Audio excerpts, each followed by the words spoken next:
Subscribe to Judiciary Legal Solutions and hit the bell icon so never miss an update.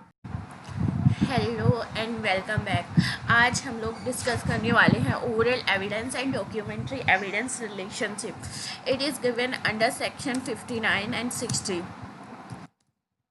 Basically under section 59, evidence can be oral or it can be documentary. Okay, oral or documentary. Oral evidence can be bifurcated in these two parts. One is hearsay, which is excluded, means hearsay is not admissible. अगर आप oral evidence देना चाहते हैं that must be direct. hearsay को यहाँ पर exclude किया गया है। लेकिन अगर कोई भी कॉन्ट्रैक्ट है या ग्रांट है या कोई और डिस्पोजिशन है, अगर उसको हमने डॉक्यूमेंटेड कर लिया है किसी भी कॉन्ट्रैक्ट को या किसी भी ग्रांट डिस्पोजिशन को, तो that document must be produced. Oral evidence will not be allowed. Okay, तो डॉक्यूमेंट्री एविडेंस जो है ओरल एविडेंस को एक्सक्लूड करता है। जब हम सेक्शन 59 को पढ़ते हैं तो सेक्शन 59 की जो लैंग्वेज है बेयर एक्ट में वो है कि all facts except the contents of document and electronic records में be proved in the oral evidence. मतलब कि जो कोई भी एविडेंस है उसको हम ओरल प्रूव कर सकते हैं एक्सेप्ट दैट इज़ डॉक्यूमेंटेड। और अगर हम किसी भी एविडेंस को डॉक्यूमेंटेड कर लेते हैं, किसी को भी राइटिंग में हम उसको फॉर्मेट कर लेते हैं, तो अब हम ओरल एविडेंस नहीं दे सकते, वो डॉक्यूमेंट ही हमें प्रोड्यूस करना पड़ेगा। इन सेक्शन 59 हमने देख लिया कि except the content of documents and electronic record we can give the oral evidence. It means document के कंटेंट का और इलेक्ट्रॉनिक कंटेंट का हम ओरल एविडेंस नहीं दे सकते, उसके अलावा हर एक चीज़ का ओरल एविडेंस दे सकते हैं। यहाँ तक कि अगर कोई डॉक्यूमेंट, कोई भी कॉन्ट्रैक्ट डॉक्यूमेंटेड हुआ है, ग्रांट या डिस्पोजिशन, तो let's understand it with the help of examples. Suppose A है और एक बी है, उन लोग में कोई कॉन्ट्रैक्ट होता है, that contract is in writing. Okay, तो जो कॉन्ट्रैक्ट राइटिंग में है उसका वहाँ पर उस कॉन्ट्रैक्ट के सपोज 3 कंटेंट्स हैं, लाइक कि किसके पास पर्टिकुलर सामान जाएगा और कितने पैसों का होगा, ये सब कुछ, और ए और बी के सिग्नेचर यहाँ पर हो गए हैं। ठीक है, तो यहाँ पर जो ये कंटेंट है उस कंटेंट को बदलने के लिए आप यहाँ पर ओरल एविडेंस नहीं दे सकते। जबकि आपको अगर इस डॉक्यूमेंट को प्रूव करना चाहते हैं तो आपको ये डॉक्यूमेंट ही प्रोड्यूस करना पड़ेगा बिफोर द कोर्ट। ओके, लेकिन ट्रांजैक्शन का ओरल एविडेंस हम लोग दे सकते हैं, कंटेंट का नहीं दे सकते, ट्रांजैक्शन का दे सकते हैं। अब यहाँ पर ट्रांजैक्शन क्या होगी? सपोज ए जो है वो ये कहता है कि मैंने कोई सिग्नेचर इस डॉक्यूमेंट पे नहीं किया, ये जो सिग्नेचर हैं ये फॉल्स सिग्नेचर हैं, यानी बी ने किसी और से मेरे सिग्नेचर लिए हैं, मैंने नहीं किए, तो ये चीज़ का ओरल एविडेंस दिया जा सकता है। ओके, तो ये यहाँ पर कंटेंट का नहीं दे रहा है, यहाँ पर ट्रांजैक्शन का दे रहा है, और ये ट्रांजैक्शन का ओरल एविडेंस अलाउड होगा। Let's have a look on some principles related to reliability of oral evidence.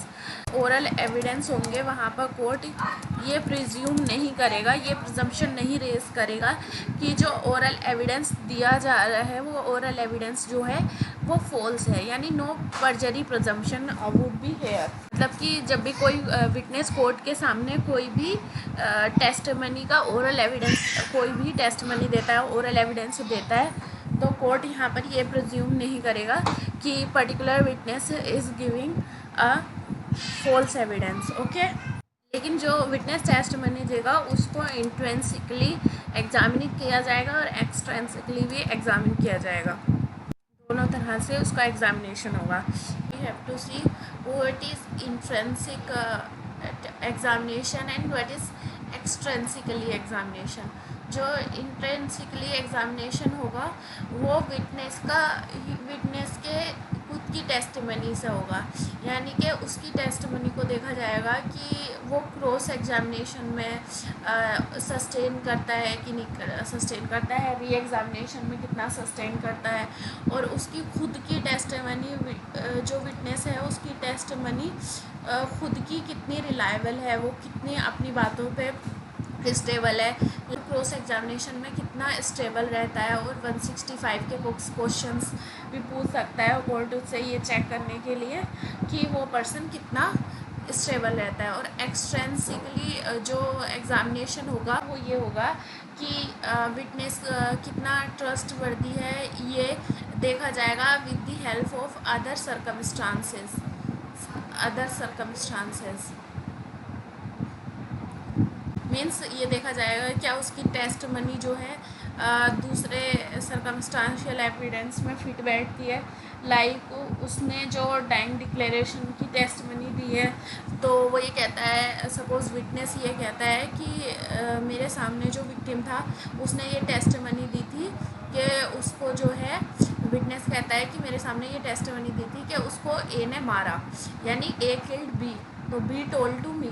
तो यहाँ पर विटनेस से पूछा जाता है कि उसने तेरे को और क्या क्या बताया, तो वो बोलता है कि उसने मेरे को बताया कि मैं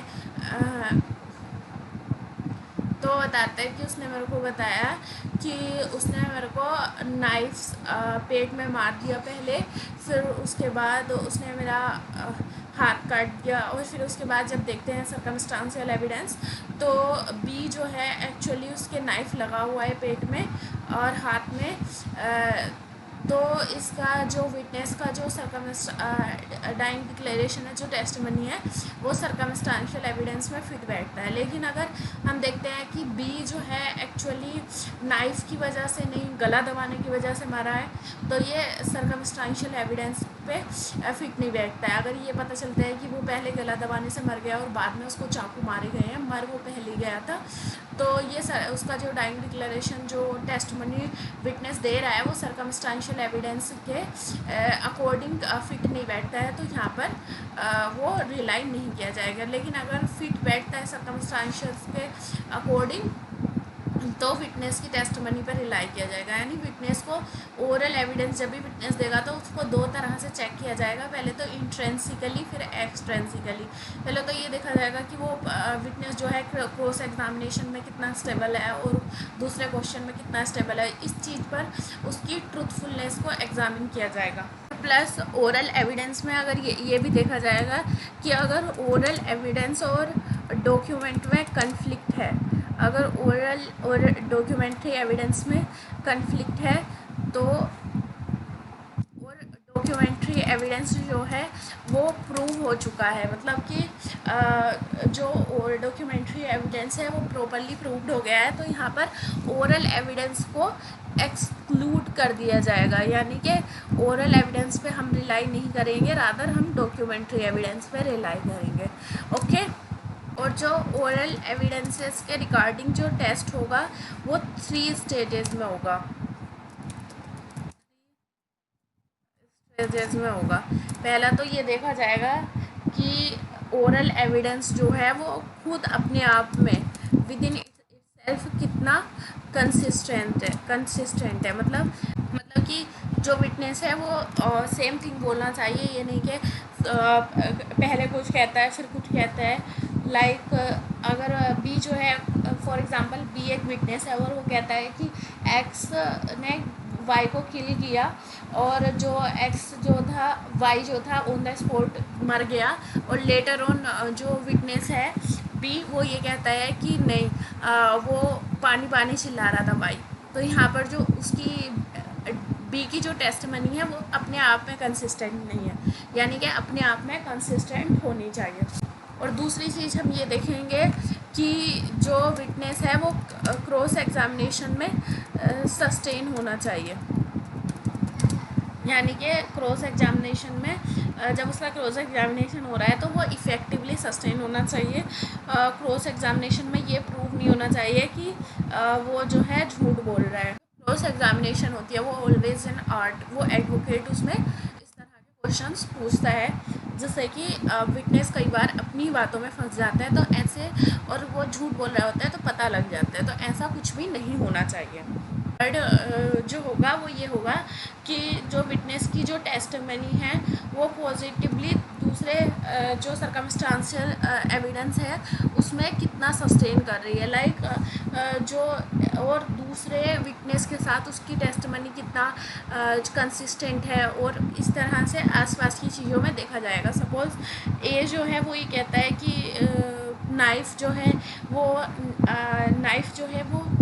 पेट में मारा, लेकिन बी कहता है कि जो नाइफ़ है वो लेग में मारा। तो यहाँ पर जो सर्कमस्टांसेस है, मतलब पहले नाइफ़ पेट में मारा और पहले नाइफ़ पैर में मारा, ये दो विटनेस की जो टेस्टिमनी है वो इनकंसिस्टेंट है, या फिर सर्कमस्टांसेस कुछ और बोल रही हैं और विटनेस कुछ और बोल रहा है, तो यहाँ पर फिर उसको रिलाई नहीं किया जाएगा। लेकिन अगर विटनेस की जो टेस्टिमनी है वो तीनों स्टेजेस में जो है स्टेबल रहती है, यानी कि खुद में भी कंसिस्टेंट है, दूसरे विटनेसेस के साथ भी कंसिस्टेंट है, प्लस क्रॉस एग्जामिनेशन में भी सस्टेन कर लेता है, प्लस सर्कमस्टांसेस भी ओरल एविडेंस को कोरबरेट कर रही हैं, तो उस केस में ओरल एविडेंस को पे रिलाई करने में कोई बुराई नहीं है। उस केस में ओरल एविडेंस पे ही रिलाई किया जाएगा। Okay, it's enough for today. Please subscribe my channel so that आप लोगों को सबसे पहले मेरी वीडियो मिलती रहे। तो आप लोग जब सब्सक्राइब कर रहे हो, और सब्सक्राइब करने के बाद जो बेल आइकन दिखाई देगा आप उसको प्रेस करें। Please share and comment and like. आप लोगों का share, comment, like and subscribe भी मेरे को मोटिवेट करता है फर्दर ऑन अच्छी वीडियो बनाने के लिए। बहुत मेहनत लगती है एक वीडियो को बनाने के लिए, और उसका फ्रूट होता है आप लोगों के share, subscribe and like and comment. Okay, bye.